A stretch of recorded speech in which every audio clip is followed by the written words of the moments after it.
So heartbreak for the Springboks there at Kings Park, but delight for the Irish. By the way, coming up on the show later on, we're going to discuss SAFA's decision to charge its members, which are players, an annual fee of 200 Rand. And if you're under 19, you have to pay SAFA 100 Rand if you want to continue playing. We're going to talk about that later. The Players Union will be here to discuss that. But we have to discuss the Springboks first. And we are joined now by the award-winning SABC sport commentator, Khanyiso Tshwaku, who was actually in commentary for this a match between the Springboks and Ireland, and he joins us live.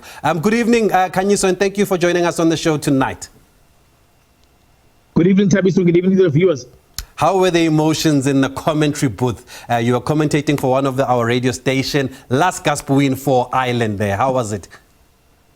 Look, they were high. They were high. I mean, look, the Boks, the fact that they fought back from 16-6 down to lead 24-19, the hope always existed that they could actually take the game away. But Ireland always remained within the fight, always remained within a score of beating All Blacks. I mean, South Africa, if they'd scored a try, let's say, with the score 24-19 down, they would have gone a point ahead. So, and you always felt that Ireland going forward, they always threatened a bit more.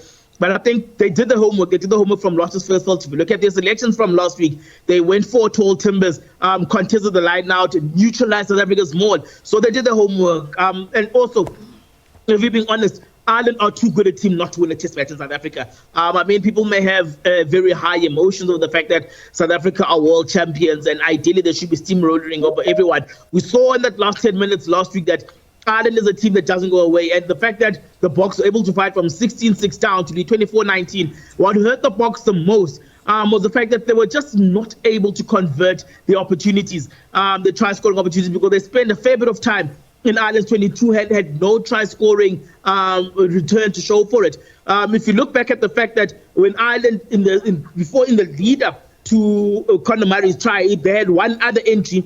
They made the second entry count, and they scored a very same try that they scored in that second half against the Springboks at Loftus Versfeld. So one would feel that Ireland that did the homework, they knew that all they needed was one opportunity to make sure that they got in and made it count. So their selection spoke to how they needed to neutralize South Africa. They started well, kept the Boks at arm's length, and they came out the deserved winners. Yeah, and they scored the only try of the match there, and they always say it's a game of small margins, and you saw those two drop kicks at the end. So where did the Boks fall short for you then? One, they didn't quite have the intended physicality that they had in the first half. I think it's been the case with Springbok home test. If you look at when they played New Zealand in 2022, where they came out all fire and brimstone in Bombela, won that game convincingly.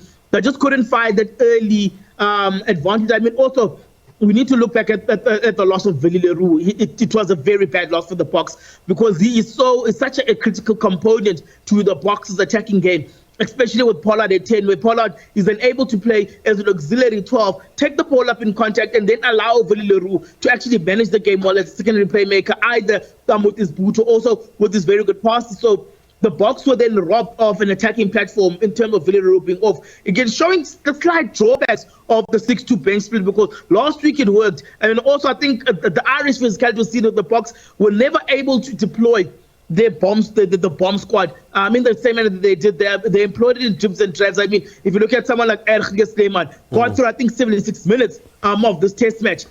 So it's a game that South Africa again lost in small margins. You look back at Loftus Versfeld Stadium's lockout, he keeps that ball in contact. South Africa go through phases, they kick the ball out, it's game over, South Africa win, or they go for a drop goal. Or Sasha Ngomezulu tries to shepherd the ball out. I mean, you can't even blame him for that mistake, because it's only his third or fourth test match. His idea is to make sure that the ball is safe, but what it then did, it gave Ireland an opportunity to have a line out, build phases, and go for the drop goal. So again, the Boks, that first off, let the Boks down. Yes, I mean, the Boks did show in the World Cup that they are able to play catch-up rugby. I mean, you saw the turn-up against England where they were trailing 15-6, but ended up winning that particular game. But I think in this particular match, the inability to score a try probably is the one thing that actually, and having had opportunities they did not use effectively, that's the one thing that actually cost them. It was an epic series, though, from Loftus to Kings Park. How is it then that we don't have a third match here at Decider? Well, I could put it this way. There is a responsibility from SA Rugby to help grow the game, which is why most probably the Bloemfontein test is now Portugal instead of a third test against Ireland. And it actually came to my attention that there is quite a significant Portuguese community in Bloem, for example. So I think that actually opens up a new market. I mean, if you look at how well Georgia have developed from playing the Springboks in 2021, I think the bigger nations do have a significant responsibility of growing the game. I mean, if you look at New Zealand played a 2-match series against England. Australia had a 2-match series against Wales. So we haven't seen a 3-match series. I suspect next year, because of British and Irish Lion series, we may not even have as strong opposition. We need to see what kind of opposition we may end up having next season, because I mean, the best of the four of the 3 UK nations, and then when you add Ireland, they'll be off to Australia next year. So it's going to be quite interesting to see who we host next year and where they play. But I think with this particular year, especially with how well Portugal played in the World Cup, the bigger nations do have a responsibility to grow rugby and actually give your tier 2 nations an opportunity to see where they are and where they need to improve leading into the next World Cup, and they qualify, because teams like Portugal, for example, need to qualify for World Cup. South Africa doesn't have to do that. Is it then an opportunity also for Rassie Erasmus to make wholesale changes to the squad and give other players a chance against Portugal in Bloemfontein next weekend? Indeed, I think we shouldn't be surprised if we're seeing several players who've been on the outer edge of the team actually get an opportunity. And I think if you look at the location of the Currie Cup games in particular, players have been released to play Currie Cup. You saw the Sharks were in Kimberley, the Bulls are in Volcom, Western Province and the Cheetahs are in Durban. So not in Durban, they're in Bloemfontein. So you'd find that the Boks and Bloemfontein, the players that they need to call on are actually within a 200-kilometer radius of Bloemfontein. The only team that's got players that are a bit far would be the Lions, because they were in Bombeland, but probably now they're back in Joburg, with the view of the players who will be called up for Bok duty, just heading the 400 kilometers down to Bloem to join the Boks squad. So the timing of the releasing of players with where the teams are playing the Currie Cup was probably very fair, or was very smart. We are going to see a much changed Springbok side leading into the Bloem test for Saturday. Okay, you expect the Sasha Feinberg-Ngomezulu to start?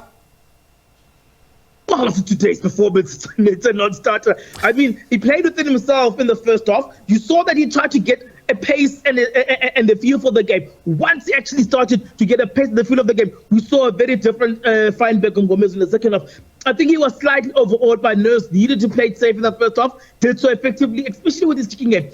I think once he got into his stride in the second half, he was absolutely magnificent. Probably, I mean, reading Lloyd Bernard's first take, my colleague who's in Durban, covering the game, his headline actually centered around the stopping board, being Sasha Feinberg-Ngomezulu. Grant Williams has shown his adaptability to test match rugby. He kicked very well. His game management was so superb. So again, we're slight senior like Faf de Klerk may not have had a decent enough game. We've seen the guys who are just below that rung of selection putting in significant performances. So I think next week there is a very good opportunity for Rassie Erasmus. And I think he said it before that the 2 games where he had targeted a depth building was Wales and Portugal. Okay. The Wales experiment was a huge success. And I think Portugal will be another experiment, where I suspect one other experiment would be the away game against Argentina when they have to go to Santiago for the Rugby Championship. Okay, wonderful. Great analysis as always, Khanyiso. Good to see you. A student of the game there, reading Rassie Erasmus' book.